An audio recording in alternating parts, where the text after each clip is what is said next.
ঘরে থাকা চাল, ডিম আর আলু দিয়ে খুব সহজে অল্প সময়ে আজকে তৈরি করে দেখাবো মুখে লেগে থাকার মতন একটা রান্না। অনেক সময় হয় দেখবেন বিশেষ কিছু রান্নাবান্না করতে ইচ্ছে করে না বা শরীর খারাপ থাকে, সেদিন আপনারা লাঞ্চের জন্য বা ডিনারে এই রান্নাটা বানিয়ে দেখতে পারেন। দারুণ হয় এটা খেতে। রেসিপিটা করার জন্য এখানে আমি নিয়েছি 2 কাপ চাল। গ্রামে মাপলে এখানে মোটামুটি 400 গ্রাম মতন চাল আছে। চালটা অবশ্যই যে কোনো একটা কাপ বা বাটি দিয়ে মেপে নেবেন। চাল মেপে নেওয়াটা খুবই জরুরি, কারণ পরবর্তীতে আমরা যখন জল ব্যবহার করব তখন কিন্তু সেই কাপ বা বাটি দিয়ে মেপে আমরা জলটা নেব।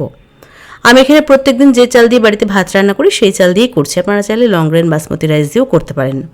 তবে যে চালই ব্যবহার করুন না কেন, চালটাকে কিন্তু খুব ভালো করে একদম পরিষ্কার স্বচ্ছ টলটলে জল বেরোনো পর্যন্ত ধুয়ে নিতে হবে, কারণ চালের মধ্যে প্রচুর স্টার্চ থাকে। তো চাল যদি ভালো করে ধুয়ে নেওয়া না হয় তাহলে ভাতটা ঝরঝরে হয় না, ভাতটা একটু আঠা আঠা মতন হয়। তো চাল এখানে আমি খুব ভালো করে ধুয়ে নিয়েছি, বা জল ঝরিয়ে এক সাইড করে রেখে দেবো 15 মিনিটের জন্য। এখানে দেখুন কয়েকটা আলু একটু বড় বড় পিস করে কেটে নিয়েছি, আর তার সাথে নিয়েছি 3টে হার্ড বয়েল ডিম। ডিমের গায়ে একটুখানি কাট লাগিয়ে নেব, কারণ অনেক সময় দেখা যায় ভাজতে গেলে ডিম ফেটে যায়। তো ডিমের গায়ে একটুখানি কাট লাগিয়ে নিচ্ছি সেই জন্যে। একদমই সহজ সাধারণ একটা রান্না, মাত্র 40 থেকে 45 মিনিট মতন সময় লাগে রেসিপিটা করতে। তবে খেতে কিন্তু এটা অসাধারণ লাগে। অবশ্যই বানিয়ে দেখবেন, আপনাদের দারুণ লাগবে।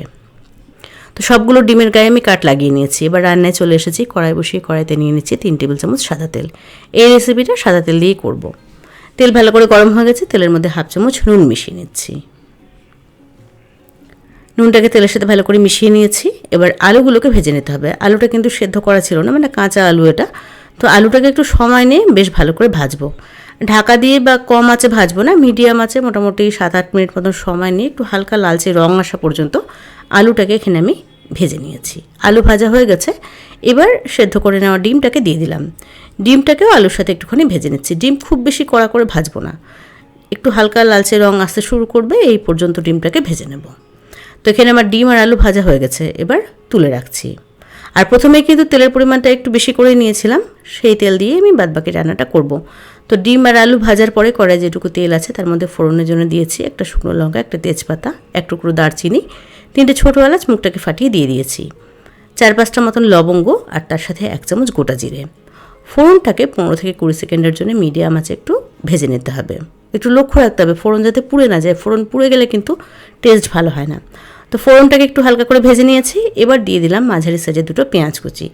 পেঁয়াজটাকে মিডিয়াম আছে মিনিট 2 জন্য ভেজে নিচ্ছি। পেঁয়াজটাকে খুব বেশি লালচে করে এই পর্যায়ে ভাজার দরকার নেই, একটু হালকা লাল লাল হতে শুরু করবে, মানে একটু নরম নরম হতে শুরু করবে পেঁয়াজটা, এই পর্যন্তই ভেজে নিতে হবে। তো পেঁয়াজটাকে একটু হালকা করে এখানে আমি ভেজে নিয়েছি।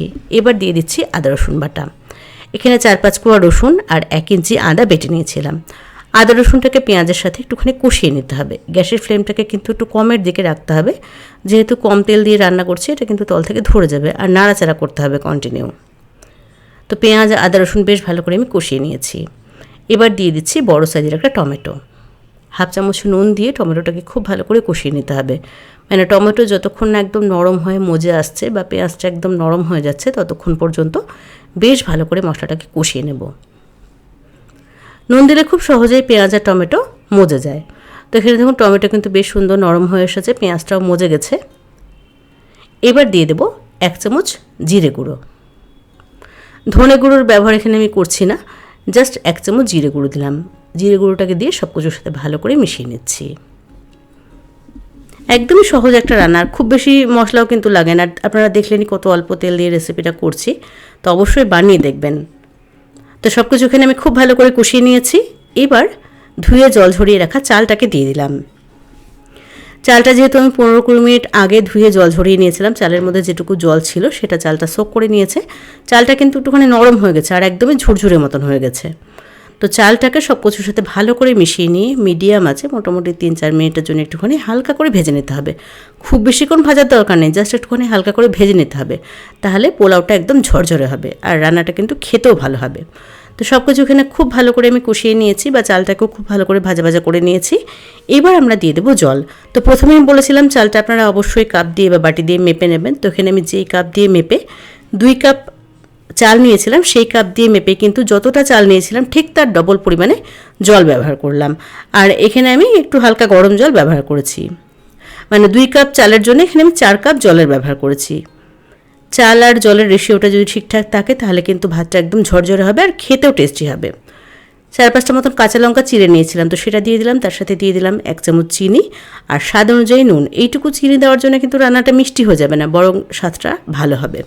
বেশ খানিকটা ধনেপাতা কুচি দিয়েছি আর 1 চামচ দিয়ে দিলাম গরম মশলার গুঁড়ো। আর ভেজে রাখা আলুটা এখন আমি দিয়ে দিলাম, কারণ আলুটাকে একটু হালকা করে ভেজেছিলাম, আলু কিন্তু সেদ্ধ হয়নি, তো আমি চালের সাথে আলুটাকে দিয়ে দিলাম। এবার সব কিছুকে ভালো করে একসাথে মিশিয়ে নিয়েছি।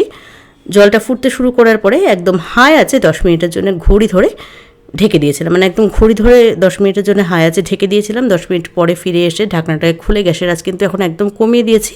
আর এখানে আমি 1 চামচ ঘি মিশিয়ে নিলাম। ঘিয়ের ফ্লেভারটা দারুণ লাগবে, তো অবশ্যই চেষ্টা করবেন 1 চামচ মতন ঘি দেওয়ার, বা ঘিয়ের পরিমাণ কিন্তু আপনারা এর থেকে বেশিও চাইলে দিতে পারেন। এবার সব কিছুকে খুব আলতো হাতে মিশিয়ে নিচ্ছি। চাল কিন্তু এখনও পুরোপুরি সেদ্ধ হয়নি, তবে মোটামুটি 50% সেদ্ধ হয়ে গেছে। তো এখন যদি খুব বেশি তাড়াহুড়ো করি না, তাহলে কিন্তু চালটা ভেঙে যাবে, দেখতে খুব একটা ভালো হবে না। তো খুব আলতো হাতে সব কিছুকে একসাথে মিশিয়ে নিয়ে উপরটা এরকমভাবে একটুখানি সমান করে দিয়েছি। আর ভেজে রাখা ডিমটা এখন আমি বসিয়ে দিলাম। ডিম যদি আগে দিতাম তাহলে কিন্তু ডিমটা ভেঙে যেতে পারতো বা বেশি নরম হয়ে যেত, খেতে খুব একটা ভালো লাগতো না। এবার একদম কম আছে 15 মিনিটের জন্য দমে আমি রান্না করেছি। 15 মিনিট পরে গ্যাসের ফ্লেমটাকে অফ করে দিলাম। এবার দেখাচ্ছি নাড়াচাড়া করে, দেখুন ভাতটা কতটা ঝরঝরে হয়েছে। একদম প্রত্যেকটা চাল কিন্তু আলাদা আলাদা হয়ে আছে, একদমই আঠা আঠা হয়নি, একদম ঝরঝরে হয়েছে। 25 মিনিট সময় লাগবে রেসিপিটা করতে, মানে চালটা রান্না করতে 25 মিনিট সময় লাগবে। প্রথম 10 মিনিট একদম হাই আঁচে রান্না করতে হবে, আর তার পরবর্তী 15 মিনিট একদম কম আঁচে দমে রান্না করতে হবে। তাহলেই কিন্তু একদম ঝরঝরে সুন্দর ভাত এরকম রান্না হবে। আর চাল আর জলের পরিমাণটা ঠিকঠাক রাখবেন, আমি যেরকমভাবে বললাম সেরকমভাবে করবেন, দেখবেন খেতে এটা ভীষণ সুস্বাদু হবে আর একদম ঝরঝরে হবে, দারুণ হবে রান্নাটা। বিরিয়ানিকেও কিন্তু এটা হার মানাবে। দেখুন দেখতে কতটা সুন্দর হয়েছে আর কতটা ঝরঝরে হয়েছে, খেতেও কিন্তু অসাধারণ হয়েছিল। তো কেমন লাগলো আজকের রেসিপি সেটা অবশ্যই কমেন্টস করে জানাবেন। ভিডিও ভালো লাগলে এটা লাইক করবেন আর চ্যানেলটাকে সাবস্ক্রাইব করবেন।